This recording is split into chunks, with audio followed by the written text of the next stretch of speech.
My home literally was right over there, keyword being was. It's a shame to walk through my neighborhood. I used to walk through here all the time and enjoy everything that East Nashville has become. It's just really hard to come back here and see this and walk through my neighborhood and see my friends hurting.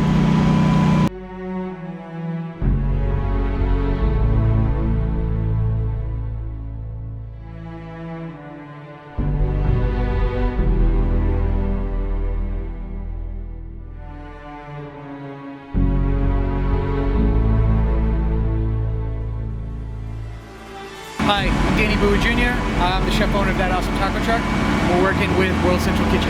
For something like this, we had to pivot to do something fast and just so we can get out to a place that really needed us, where we can feed people, volunteers, cleanup crews, anybody. So today, we're making chicken salad sandwiches. We've got apples and candy and ice cold water.